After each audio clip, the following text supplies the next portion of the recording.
Welcome to today's Explainer.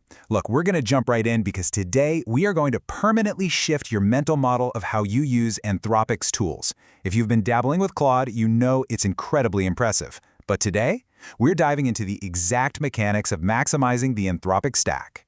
We're moving way beyond basic queries and jumping straight into how you can build a complete, high-powered AI operating system.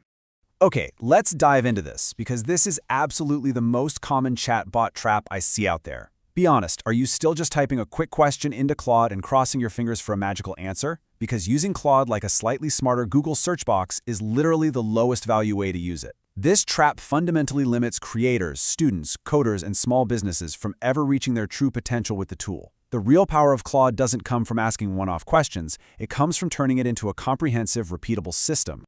So here's the game plan for today's Explainer. First, we'll officially move beyond that chatbot trap. Then we'll organize your workspace using projects and memory.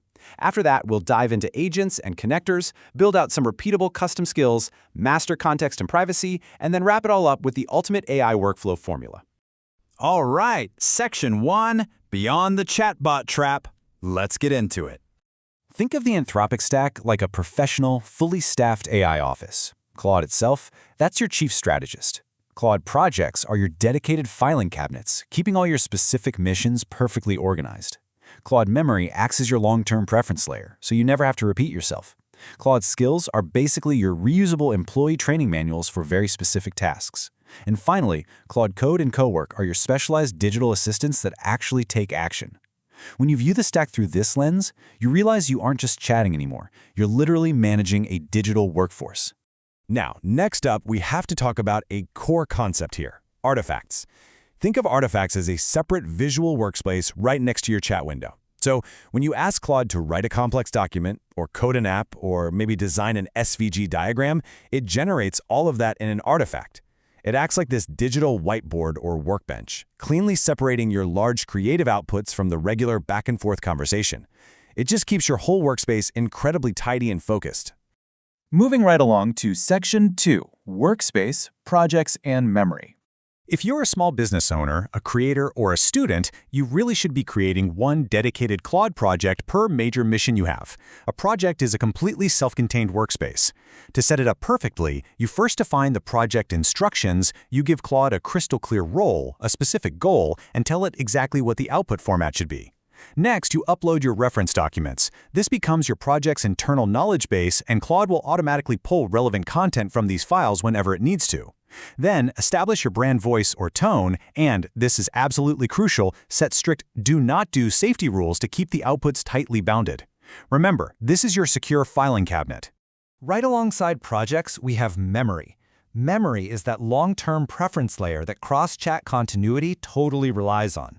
Instead of constantly re-explaining who you are every single time you log in, you just create a memory state.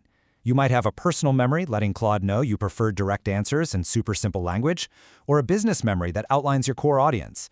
Coders can save their tech stack preferences, like telling it to always use Next.js or Tailwind. Traders can save their specific risk frameworks. And the best part? You can update this directly in your chat on the fly, preventing you from ever having to start from zero.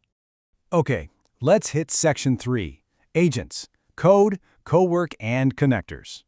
It's really vital to understand the difference between the two main agents here. Claude Code is your software engineer. It's an agentic tool that lives right in your terminal or IDE, and it can read your entire code base, edit files, and run commands to build or debug apps. On the flip side, Claude Cowork is your digital operations assistant. It brings that exact same powerful, agentic behavior to your desktop, but for non-coding knowledge work. So you can use Cowork to generate your daily briefings, summarize your emails, update spreadsheets, and basically run your recurring business operations. So you're probably wondering, how do these agents actually get their data? Well, through connectors. And this brilliantly illustrates how the whole ecosystem ties together. Connectors act as Claude's security badge. They allow Claude to seamlessly hook into apps like Slack, Google Drive, or your local databases to retrieve information and take actions. The really beautiful part of the Anthropic stack here is that Claude strictly inherits your user permissions from that source system, making sure it only ever sees what you are allowed to see. However, and this is a big however, because these tools can actually take action, we need to be incredibly practical about safety. You've got to supervise all agentic actions. Never ever give an AI agent unlimited access to sensitive files, private client data, production secrets, or crypto wallet keys, period. And a massive warning for Claude Cowork users specifically. Cowork can read, write, and permanently delete accessible local files, so always use dedicated working folders rather than giving it broad, sweeping access to your entire hard drive. Which brings us to Section 4, building repeatable custom skills. Before we actually build a skill, we kind of have to fix our mindset. See, a lot of users get caught in this weak mindset, frustratedly thinking, let me just find the magic setting or tweak the model temperature until it works.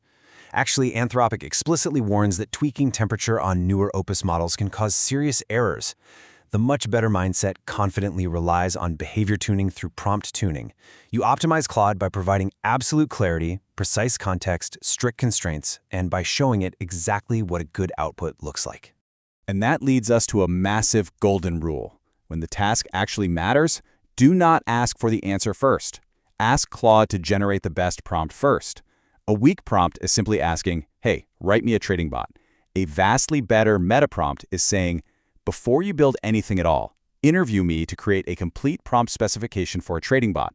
You are literally using the AI to architect the perfect set of instructions before it ever executes a single line of code. Once you have that perfect meta prompt dialed in, you package it into a custom skill. Remember earlier, skills are your reusable employee training manuals. Here's your simple 4-step formula to make one. First, identify a highly specific, repeatable workflow task. Next, clearly define the rules and the trigger conditions for when Claude should even use this skill.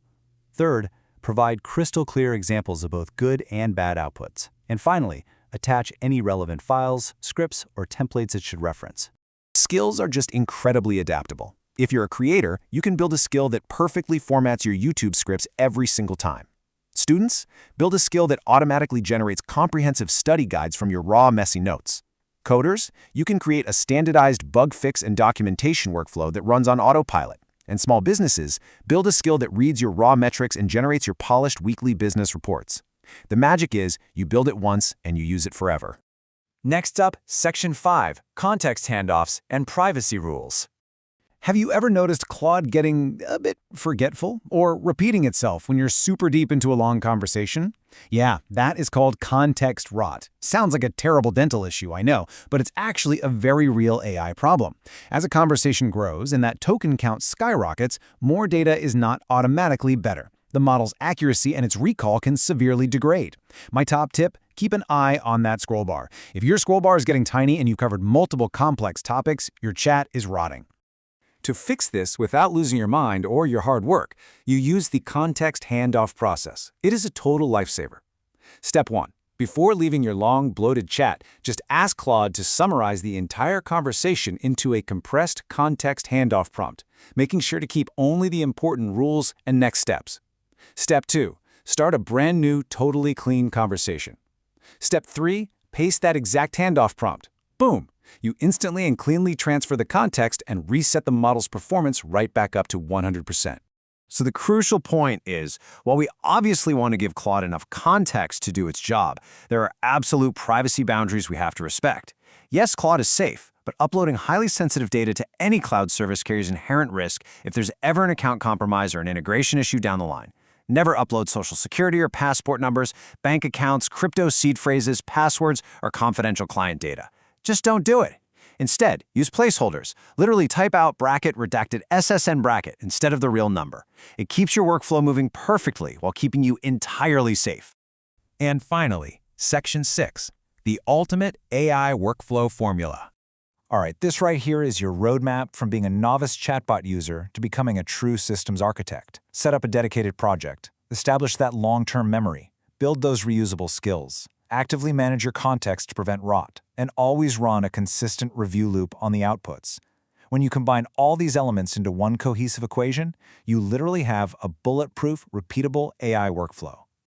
I really hope this explainer completely changed how you view this technology.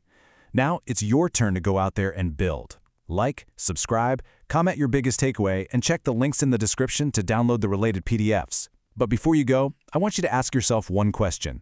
What is the one repetitive, tedious task in your life right now that you could completely automate with a custom skill today? Think about it. See you next time.